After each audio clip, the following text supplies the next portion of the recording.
I got more stuff I got to ask Preacher Lawson. Yeah, but yeah, forget Preacher, you were there. No one wants to believe me, and I tell this story often. Because some people be like, hey, Aki, you're a pretty funny guy. And I was like, yeah, I used to be a comedian for a week and a half. A week and a half. Preacher, okay, so shout outs to Loud Hookah Lounge. They have a lot of poetry. That's what it was. It was loud. I was like, was it Touch the Mic? Loud. Yeah, it was loud. Yeah. Touch the Mic still going on too. I know that hurt his leg. He had to, yeah. It's still going on. That's dope. Orange. But yeah, fucking Loud Hookah Lounge. They had mad poets in there doing this. We talked about it on the first podcast. Not a fan of poetry. I go in there and I say my battle raps real slow. This nigga. That is not poetry. Kill you till you're dead. What was that sound? That was the shot to your head. Oh! Crowd going crazy, nigga. Right? So I get done with my battle and they get back to Love Jones and shit. And I go outside. All the comedians is hanging outside. This is Will Mills. This is Preacher. I don't think your brother was there that day, but Darrell. Oh, everybody I see in the picture still. That like the gay dude. Batman, comedian. Fire for them. Hakeem? Yeah. Hakeem was there. Hakeem used to come too. Batman was fire. That's the only reason why I know fire him. For them things. Bro, there's no way Hakeem. That's the only reason why I know him. Hakeem was there? Hakeem was there. Dude. How else would I know him? I don't know. I post him a lot, I guess. I don't know. No, I knew him before that. I know you, Preacher. Okay. I know you, man. Yeah, so I bet. Are we hanging out outside? Type Mike was there? Yeah. I don't know him though. We was cracking jokes. We was cracking jokes outside, right? Doing my thing, acting like the bad kid in the back of the class, right? And then we're leaving, and Preacher walks up on me like the fucking Avengers Initiative. They just be like, hey, man, you kind of funny, man. I was like, yeah, man, thank you, man. It means a lot coming from you, man. Yeah, man, why don't you go ahead and write 5 minutes and come out next week? And I'm like, of course, nigga, yeah, I'll do that shit. I ain't doing that shit, right? But he gets my number. I think it's just like a formality, you know what I'm saying? Like, whatever. Yeah. He calls me up that Wednesday next week, exact the time that he said he was going to call. Hey, did you write that type 5? I said, you know I wrote that shit. Wrote that shit immediately, man. Shit, what you talking about? He's like, yeah, come on out tonight. And to me, it's like a dare. And if he actually wants to spar after this, we're going to spar because I'm just the type of nigga to take a dare just to see if I can do about fighting? No, I'm saying I'm just the type of nigga. I'm that type of stupid, right? I'll just do it. So I show up. And I'm like, first of all, I call Paul. I called my man Sean. I called my man Direct. And I just start saying every joke I said that week. I just start thinking of, remember when I said the thing about the crippled bitch walking across the street? Yeah. All right, I'm gonna write that down. I just start writing down whatever. Then I show up. In the car, I'm driving, trying to practice my delivery and shit. I get there, I walk in. Preacher says, oh, you showed up. I was like, yeah, man, I'm down for some jokes. He's like, all right, you up next. I said, what? And while we doing this, there's an old guy on stage bombing like a motherfucker. Everything he's saying is getting straight crickets, right? So he gets off the stage. I don't even get a chance to sit down. I don't even get a chance to see how many people in the crowd. It's all dark on their side. They bring me up. Nothing. I'm talking about absolute silence. Everything I'm saying is just trash. Nobody's laughing, right? And luckily, the old man behind me said some shit like, yeah, man, they ain't laughing at me neither. And I turned around and said, yeah, man, I want to thank you, man, for lowering the bar for me. And then the whole crowd laughs. The whole crowd laughs, right? Then there was a host there. He's a big, tall guy. I said something about him being tall. Whole crowd laughs. And I'm like, yeah, nigga, I got him. I get back in my material. Immediate silence. Them niggas were... It was just like, not funny. I was like, damn, all right, well, I guess I'm going to get out of here. The preacher walks up. It's all good, man. Pass me on the back. He's like, yeah, man, I ain't getting no laughs my first time. At least you got some laughs. And I was like, true. He's like, all right, follow me. We walk outside. I think he's about to give me like yeah, man, I thought you was funny, but you actually, it turns out you're not. I thought this nigga was about to, take me out back and remove me. I hate to have to do this for you. You got to take you off the comedian list and shit. He walks me to another open mic bar. It says, yeah, man, sign up. I said, preacher, man. Oh, I think I need to go back to the drawing board. He's like, nah, man, comedy, man. You gotta get on stage as much as you can, man. He's literally signs my name on there for me. Nigga don't know how to spell my name. I'm telling you that right now. My name's hard to spell. I don't know what the fuck he put down there. Sign my name for me.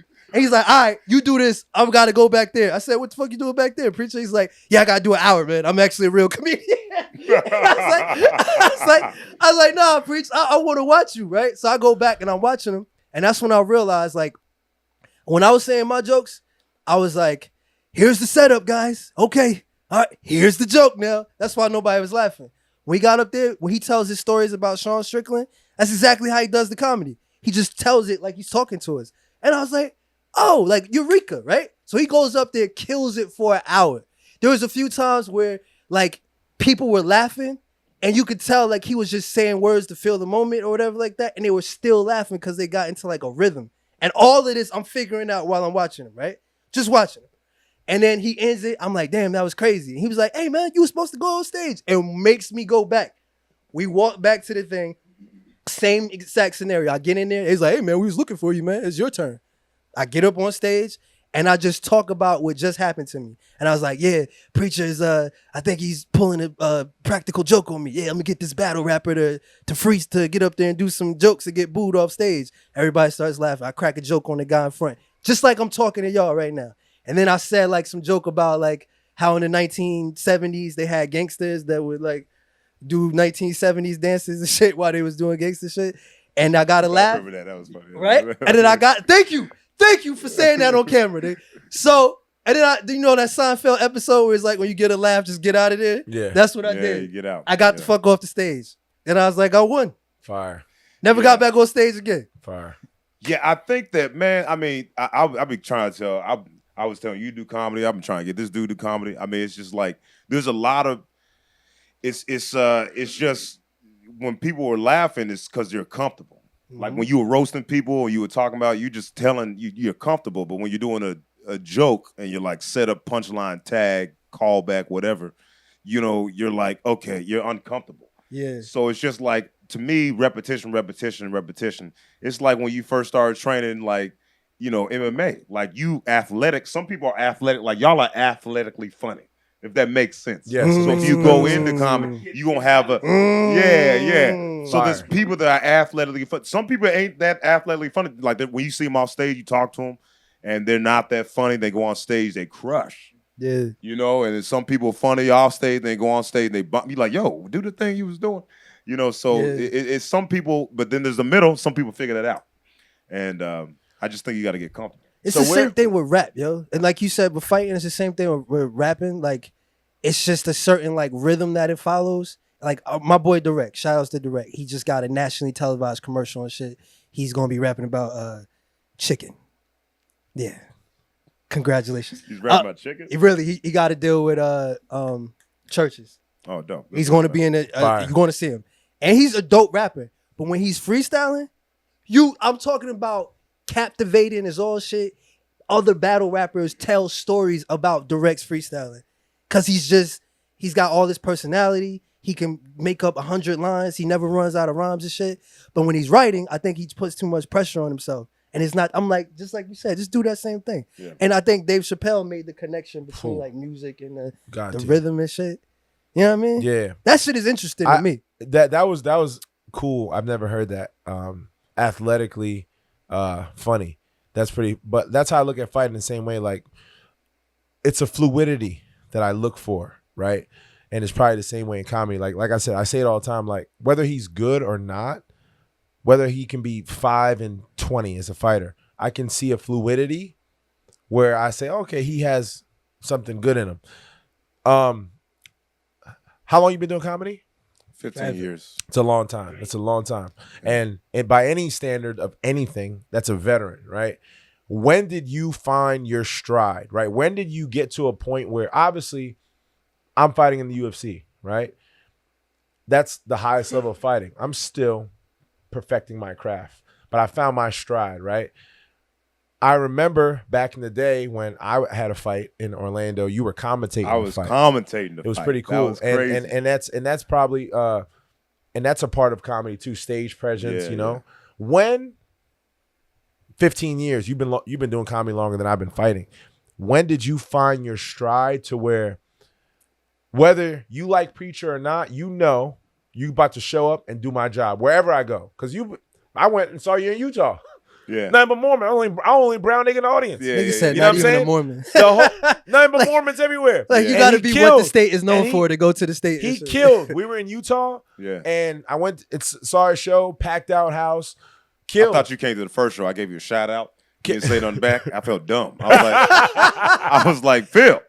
I hit you up off stage. You like, I'm not there. I'm at the second show. I'm like, oh, okay. He keeps tracking that shit. When he came to Orlando one time, he's like, "Yo, you said online you were coming. Why didn't you show?" I said, "Preacher, you're a popular guy. The tickets were sold out by the time I got there, my brother."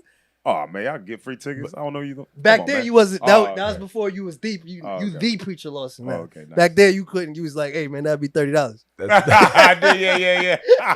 You're right. It's something. Yeah. But when clearly you're comfortable in what you do, because everyone's comfortable. I've seen numerous shows of yours. I've been a part of them in the sense of I'm in the crowd watching, and everyone's comfortable, right? Clearly, you're good at what you do. Obviously, you're on your second special. I tell everybody I know about Preacher Lawson. I say I know that guy. That is epic, and like I said, I brag about this guy. Like I brag about him like I've known him since I was young. No. Look. He's commentating my fight. Yo, anyway. I brag about him like I was born and raised with this thing. Bro. Like, I was like, you don't understand. Bro. We used to go to the same open mic night. I feel like I won, man. And I can be as far detached from comedy. Because he's a good guy. I feel like I won. That's what it is. That's what I do with Matt Rife. You know Matt Rife? Yes. That dude opened up for me. He was begging, bro. It was a Just for Laughs. They discontinued, but Just for Laughs is like the biggest comedy festival ever. Yep. And he went there on his own money. He flew himself out, was asking people to open up and do shows, and everyone said no. I was the only person that said yes. And then he did some time in front of me. He always remembered that. And so anytime, then he blew up, right? And people like, Matt Rife? Oh, he used to open for me. You mean that? Yeah. I taught him everything he knew. All that stuff. Hey, where you from? That was me. That's for me. He imitated me. He never used to ask where he was from. He never used to ask that. No, I get that. So when did you catch your stride to where you can be in Utah, how we were, and captivate any audience? Like, when do you feel like that was it in that 15-year window? Can I make a long ass question longer? Just like add an addendum real quick, because I saw a transition. I seen two transitions. I could be wrong, but this is what I saw.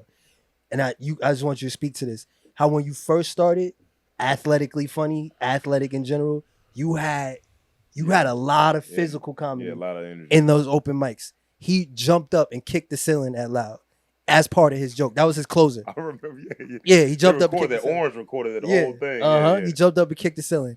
And then, in my opinion, you could say, I don't know, you went into this thing where you did a lot of like rapid fire jokes. Yeah.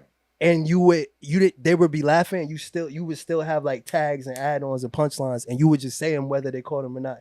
And I think now you're in a new transition. Let me just throw that in there.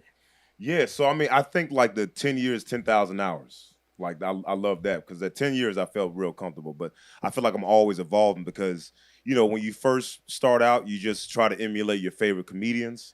And then after that, you're like, I got to find my voice. So you try a bunch of different stuff. Mm-hmm. And when I went on America's Got Talent, I was about 8 years in. I was 25 turning 26, and I was 8 years in. And then I remember my first performance. And then if you watch my first performance and my first special, it's a clear difference. Then if you watch my first special, my second special, it's a clear difference. Because when I first went on America's Got Talent, I had 25 good minutes. At 20, I could do 45. You need to book me for the headliner gig. I could do that. 45 minutes I could do. But I had 25 minutes. And so I put all 25 minutes on America's Got Talent. So if I had to do a 3-minute set, I would take a 5-minute bit and just consolidate the funniest parts and make it a 3-minute fire bit or whatever. So I got rid of 25 of my best minutes, and I went on the road. People were paying to see me. I didn't have material.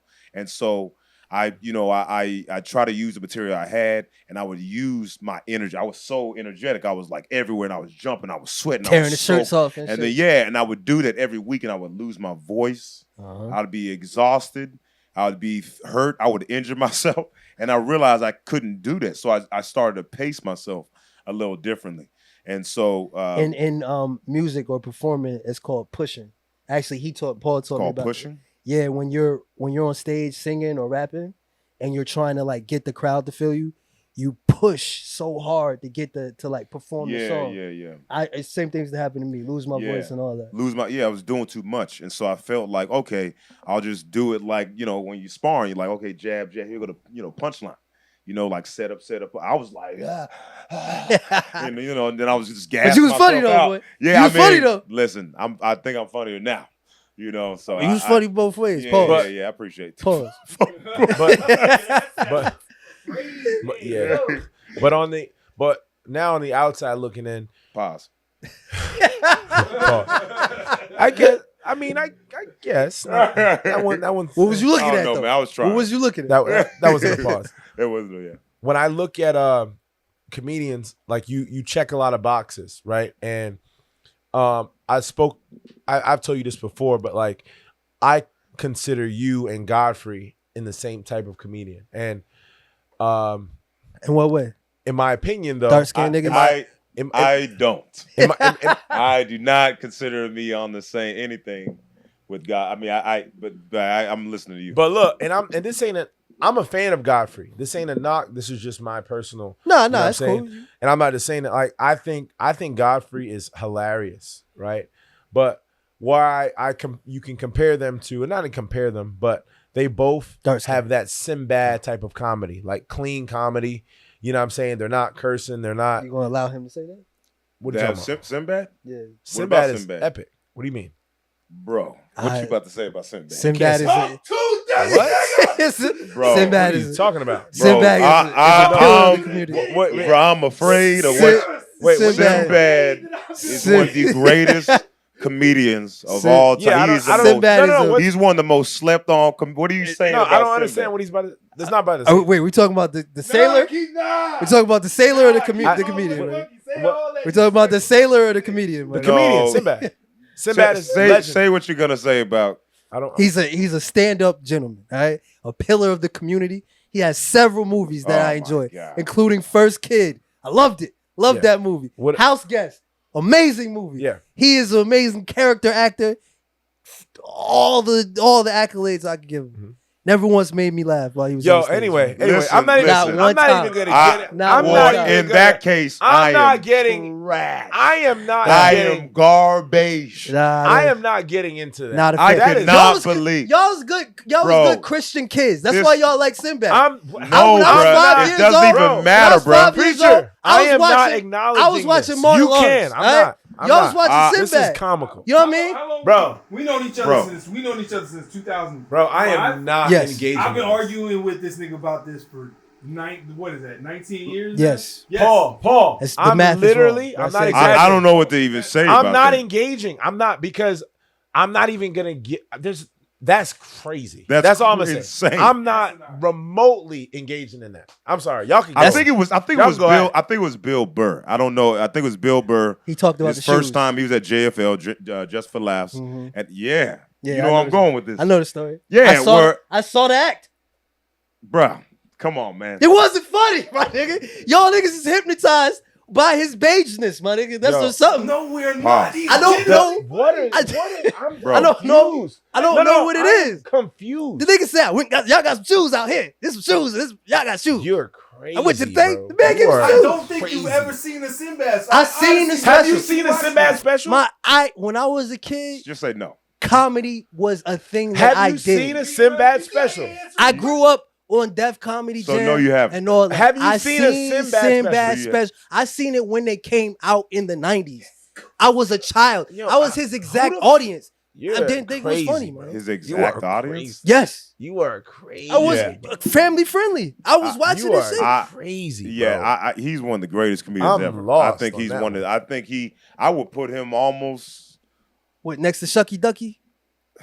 You're crazy, bro. You put him next to Shucky Ducky. I don't understand. I put him on the list next to Shucky. I'm not engaging in it. I'm not either. I'm sorry, bro. I don't even know. Crazy. I don't know how to even. I don't know what to say, bro. I don't know, man. That's crazy to me. Yeah. I don't know.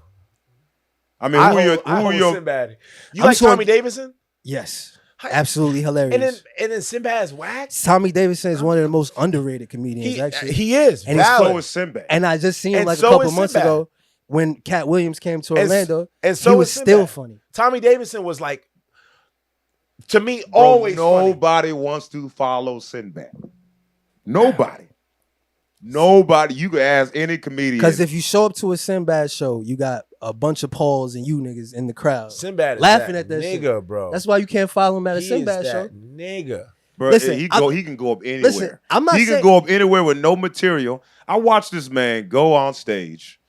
I watched him go on stage with no jokes and just talked and just slaughtered. I mean, he had people falling over in the aisles. Someone left. They're like, I can't breathe. I mean, I just watched it happen live. I watched him do it. Listen, Sinbad was like one of the first comedians that made me laugh like as a child. Like literally watching him at 8 years old, laughing like first I time don't you know, saw man. a comedy was 8 But my years old? thing is, I'm saying watching specials. But I don't know, my nigga. I've been thing watching. is, I've been watching. there's plenty of comedians that, I mean, especially because I am a comedian, that don't make me laugh. But I can look at them and be like, they're clearly funny. Listen, Sinbad is clear. I'm not saying he's not funny, because like you said, it's different types of funny. It's conversationally funny. Kevin Hart is one of the funniest people on this planet. Stand-up funny-wise, though. You saying he's not funny stand-up? I don't find him hilarious stand-up wise. So You find Kevin can't Hart see. hilarious? Stand up. Not hilarious, no. But he has a couple specials that His are dope. first special. That's it. No, his first special, I'm a Grown Little Man. That was Laughing that at was my Kevin crazy. Hart's pain. made me laugh. His first Laughing special. at my Bro, pain is you seriously You gonna- funny? funny. He's Seriously funny. funny. You telling me you didn't laugh at that? I I'm trying laugh. to go night-night. Come on, bro. Oh, that's that Yes, one? You Okay. can't- That you have to give him obviously, that one. obviously that one. Okay, and then And- then laugh my pain. Which Yes. one was that? You That's the gonna one I learn know. today? Yeah, Okay, there you so go. those first So three. first three. That's it. How many he has now? Probably 11 million. I think he has like 7. Okay. Okay, I laughed at 3. Yeah. Well, And the first 3 are like Legend. And Bro. listen, to me, if a comedian has 3 legendary stand-ups, you get to go on. Hey, Hey, look, look, think- is Jamie, but I is think Jamie you only Foxx a get- good comedian to you? Yes, Okay. he's a Jamie Foxx. First off, Jamie Foxx is the most talented person ever. Yes. To ever live. So you're saying that Jamie Foxx is a better stand-up comedian than Sinbad. I was going to say, I believe. No, are you? I was going to say, I think Jamie Foxx is funny, and I have laughed at his specials. But when I look at the pantheon of stand-up comedians, he's not high on my list. Like, he's not one of the people. I would put Norm Macdonald, Louis Anderson, these type of people. I know you don't over know. Sinbad? Yeah, I'm deep in the comedy game, right? I'm deep in. But over Sinbad? I was a comedian for a week and a half. It just doesn't make I was a sense. comedian for a week and a half. All right, I know I what I'm just don't talking get about. why, like, Look, why listen, Sinbad, though. listen, I don't was a understand. comedian. I got my cosign right here. You I like said Arnez J? Is Arnez J funny to you? before you ask me You that didn't question. even know who Arnez J was. Before when both of we you told asked me that question. Nah, yeah. Walk out the room. Walk out the room. You follow cameraman. Leave the camera on me and walk out the room. Have you ever been on stage? How dare you even talk to me about comedy? I've my done nigga? several Huh? things on. Both of you. No, I don't care what else you did. You sung and danced? This Huh? nigga didn't know who Arnez J was. He did not. I still don't know. Hey, Walk man. back in the room. That was my favorite comedian. What? I'm That's not saying fine. he's not funny. I just didn't know him. I didn't know him. There was a lot of black comedians that were funny in the 90s. You might have skipped one. Facts. This is what I'm saying about J. Cole. There's only like 4 good rappers that are lyrically like up there. In the 90s, there was a plethora. Copy. So some of you didn't listen to. I wasn't that big into Gangstar and shit, right? Wasn't my shit. I'm not saying they suck, but I didn't listen to them. Arnez J, I didn't listen to him. But fucking Sinbad, I listened. I heard. I saw the stand-up special. I seen the mismatched outfit. Long ass legs, short ass torso. Yo, I seen that Yo, shit. I'm off this nigga. I man. seen it. Yo, I I'm seen done it. with his blasphemy. I seen it. I'm done with the blasphemy. Listen, I seen it. This is the last thing I'm gonna say because I ain't got no mic. I ain't even supposed to be talking this much. But this shit really, like, nigga, this been going on for years. No, nigga. talk Like, it. Talk it. I will. Something will happen. And Simpson- I'll go through a Sinbad bit. He will laugh at it, and I'll be like, "Guess what?" Yeah. That happens. Hey, you think he bro, performed that happens. better? Bro, I That used to do has- that with my brother, my oldest brother. He hate me. But I used to tell him jokes. I used to tell this man jokes and say my other brother said it. He'd be laughing. I'm like, I lied. That was me. That means you got to like me again. No, he does. He's done that. But that's the thing. The way you tell it, how you say it, whatever, he retold it better than Sinbad. Because when he sent me the video, I'm not laughing. He retold it better than Sinbad. That's crazy. It's not that That's crazy. crazy. It's not that crazy. People But- steal jokes all the time. Cat Williams Yes, I used to. said the fucking intro that he got from Mark Curry. He said, I loved hanging with Mr. Cooper. "Hanging with my main man." I loved Mark Curry on the Wayans Brothers show when he played the Man, people steal jokes all the time, Drill man. sergeant? Some dude stole my joke. Who? Well, a couple people have. Who? I'm not gonna call them out. What's his Nah, name? where's Joe Rogan? I'm not gonna call. I'm not gonna. Where's Joe Rogan? Nah, I ain't gonna. I'm not on some G shit. Like, it ain't. Is he a big time comedian? That's why I'm not saying it. You know, like he's done. I don't think he'll ever make it to another level. I think he's Carlos always. Mencia. I think he's. I don't think he'll ever, if he ever passes me up somehow, then I'm gonna be like, you took my joke. Keep it in and the you back thought I pocket. wasn't gonna know. Like, Okay, I so just- now keep it I in get back it. pocket. It wouldn't even make sense. For me, it doesn't make sense. I hit up David Arnold, rest in peace. But I hit him up and I was like, hey man, this dude took my joke, and I showed him both. He took a couple of my jokes, and it's funny because one of the jokes he took, I was trying to get people to watch my special, so I went to a couple of my old YouTube videos and I just responded to comments, hey, watch my special. And one of the comments was like, he stole this joke from so and so, and I'm like, nah, he stole. I replied with a link of me doing the joke 12 years prior to this man doing the joke. He just seen me and he did the joke. He stole the joke. You know, he's not a comedian. I mean, he is. You gotta take your medication, bro. No, this is what they told me was the hard out for you. Bro, it was so many hard outs. Pause. So this is, yeah, is that gonna get me in trouble saying that? Solid. Pause. Yeah, is that gonna get me in trouble? No. Oh, okay, Pause cool. has been okayed by the internet. Oh, okay, cool. You can't say no homo. I got a question. Oh yeah, that's what it is. I got a question. Man. And let him finish his joke story. Well, you not. Well, I just want to add, like, Okay. you're not like Cat Williams. You're not like any. I was like, you could just be like, hey, my nigga, like, I'm gonna beat your ass. Like, No. I it's not that. It's stupid. I honestly write better jokes than that. And honestly, that's what David Arnold said. Can you say the joke? He said, I mean, Do the joke, my preacher. most viewed.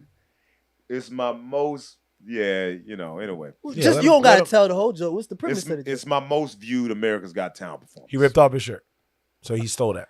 Anyway, but If you know preacher, Nah, I think Hulk Hogan was the first nigga to rip off his shirt. listen, guys. finish. This guy. So I told him, I showed him, I'm like, here, he took this joke and he took this joke and he just made it worse. And Oh, that's the worst. and then I was like, I want to say something. He's like, man, how about you write better jokes? That's what he said. He's like, I've seen that joke done so many times. Obviously, I did my version of it. I didn't know that. I was like, I didn't know anyone did. He's like, yeah, but he's a veteran. Like David Arnold has been doing comedy 30 plus years. He writes for a lot of your favorite comedians. So he knows comedy. So he was like, how about you get better jokes? I've heard people use those jokes plenty of times, do better. And I was like, Fire. he's like, the reason I called, because he called some other comedian out. He said, because that was so personal to me that you had to steal that joke. So the jokes weren't like super. I was just kind of doing a generalization in my bits. So I just kind of was like, all right, that's stupid. I should just like, it doesn't matter. It's annoying, you know, a few comments here and there thinking, but Yeah. it's not worth it. And one time, so after I did my comedy set or whatever, I realized I didn't get the same thrill from it that I got from battle rap and rapping in general. But I do enjoy joking. I like writing jokes. So I hit a preacher and I was like, hey, preach, can I write some jokes for you? Because I thought like, whatever, it's just some jokes. Who cares? And preacher's like, he called me after I texted him. He called me and said, listen, man, this is comedy money. You rap, right? I said, yeah. You rap? It's like that. You don't write another comedian. That's exactly how I sounded about it. you don't write another comedian. And I was like, damn. Then he said, fuck the big three. So I know for a fact that like writing is sacred. When you're a person who writes, it is sacred, and you don't want to. I have battle rappers. I'm not going to name them because at first I was like, no, just name them, preacher, whatever. But when you told me what Arnett said, I was like, okay, that makes sense. Now I understand why you won't say it, because I have battle rappers that have taken stuff from me, that have literally reached out to me, told me they liked this thing that I said, and then took it. I had one particular battle rapper tell me, I like that one. After I finished rapping, he's way bigger than me now. He walked up to me, I like that one thing you said. I'm going to use that in my next battle. I'm going to shout you out. Watch the battle, no shout out, no mention of me ever, whatever like that. Chalk it up. Yeah.